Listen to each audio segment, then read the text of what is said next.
Olá, eu sou Brenda Melissa Aragão Gomes Arize, estudante de Medicina Veterinária da Unijorge, e vou falar sobre estrongiloides papilosos, doença, características do agente e ciclo biológico. O nematóide gastrointestinal estrongiloides papilosos pertence à ordem Rabidiazidae, da família Strongyloididae.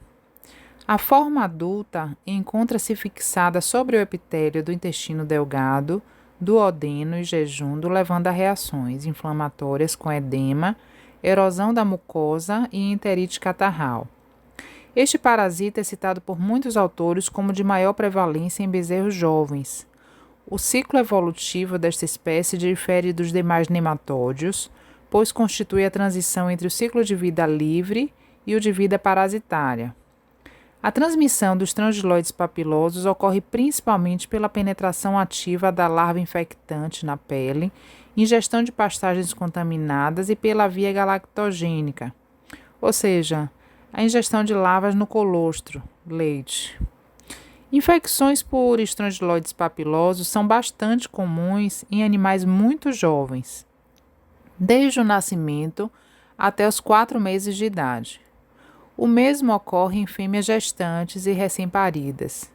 Parasita do intestino delgado de ovinos, caprinos, bovinos e ruminantes selvagens, promovem erosão da mucosa intestinal, traduzindo-se clinicamente por anorexia, perda de peso e diarreia. Ocasionalmente, o hospedeiro pode apresentar ligeira anemia. Dentre as verminoses gastrointestinais que acometem ruminantes, os parasitas da classe Nematoda mostraram ser de tamanha importância na incidência de casos clínicos em propriedades. Estes compreendem parasitas de formato cilíndrico com extremidades, cabeça e cauda, normalmente pontiagudas, alimentando-se de líquidos das mucosas, produtos da digestão e fragmentos celulares do hospedeiro. Nesta classe está inserida a ordem Rhabditida, a qual abriga a superfamília Rhabditidoidea, da família Strongyloididae, cuja nomenclatura provém do latim strong, que significa redondo. Porém, a característica marcante das espécies de parasitas desta família é a presença de um esôfago desenvolvido em formato rhabditiforme. Esses vermes intestinais podem abrigar organismos de diversas espécies animais. Assim, cada espécie dentro do gênero Strongyloides apresenta uma relação exclusiva com determinados hospedeiros, sendo os principais os estrongiloides papilosos em ruminantes. O estrongiloides papilosos é um parasita gastrointestinal de ruminantes, como eu falei, pertencente à ordem Rhabditida, à família Strongyloididae e ao gênero Strongyloides. O gênero Strongyloides é o único entre os parasitas de animais domésticos que possui gerações parasitárias e de vida livre alternadas. O período de larva compreende uma série de estágios no qual o parasita se desenvolve à medida que encontra condições apropriadas. Os ovos apresentam forma elipsoidal, extremidades polares simétricas e uma casca delgada, com as superfícies internas e externas lisas compostas por uma camada uniforme. As larvas dos estrongiloides papilosos apresentam 5 estágios diferentes, sendo que apenas o terceiro compreende a forma infectante do parasita. Os 2 primeiros pertencem ao ciclo de vida livre no ambiente, e os 2 últimos estágios podem pertencer ao ciclo de vida parasitária no hospedeiro, ou ao ciclo de vida. No geral, as larvas possuem esôfago desenvolvido, intestino, cauda, órgãos genitais e ânus, segundo Bowman, 2010. Morfologicamente, as larvas do primeiro estágio possuem um comprimento total entre 270 e 350 micrômetros.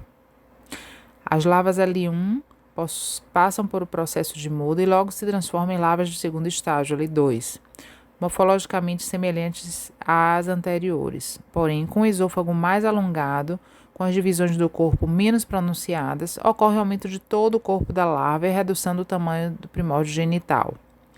Dependendo das condições ambientais, L2 passa pelo processo de muda, transformando-se em larvas de terceiro estágio, L3. As larvas L3 ou infectantes, por serem as únicas capazes de penetrar no hospedeiro, apresentam um comprimento total entre 460 e 662 micrômetros. A extremidade anterior arredondada e posterior afilada, esôfago em formato filariforme, preenchendo cerca de 40% do comprimento total do corpo do parasita. A larva L3 ainda pode sofrer muda, transformando-se em L4 e L5. Formas de parasitas de vida livre ou, dependendo da situação, de vida parasitária, desenvolvendo a fêmea partenogenética, que irá produzir os ovos para que serão eliminados nas fezes. As fêmeas partenogenéticas, logo após a produção de ovos, eliminam junto com as fezes, e a eliminação dos estágios de estrongiloides caracteriza pela presença de ovos larvados nas fezes recém-eliminadas. Com isso, as características físicas e comportamentais dos parasitas estrongiloides papilosos definem a prevalência da infecção em ruminantes, podendo ser eliminado do organismo uma vez que o hospedeiro seja submetido a substâncias que sejam capazes de neutralizar as características patológicas do agente. Ciclo biológico. Diferentemente da maioria dos nematódios, o ciclo de vida de qualquer espécie de estrongiloides é dividido em dois modos: o direto ou homogônico, ou indireto ou heterogônico. Os parasitas adultos no hospedeiro definitivo são exclusivamente fêmeas, se reproduzindo partenogeneticamente. Essas fêmeas são triploides e elas produzem ovos que passam para as fezes. No primeiro estágio, as larvas eclodem dos ovos e podem se desenvolver para o terceiro estágio larval infectante, ou para os machos e fêmeas de vida livre. O macho de vida livre é haploide, enquanto a fêmea de vida livre é diploide. Os machos de vida livre cruzam com as fêmeas e estas botam ovos não embrionados que desenvolverão larvas exclusivamente fêmeas triploides infectantes. A larva L1 eclodem dos ovos embrionados 6 horas após esses ovos serem depositados e eliminados nas fezes. A primeira muda tem lugar depois da eclosão, onde a larva L1 passará a ser a larva L2. Em seguida, no ciclo direto, muda para L3 infectante e filariforme, depois de 26 a 28 horas. Já a segunda muda no ciclo indireto, a L3 rabiditiforme, tem lugar em 14 a 16 horas. A diferenciação sexual começa nesse momento. A L4 rabiditiforme origina-se em 21 horas e os adultos rabiditiformes aparecem em 28 horas.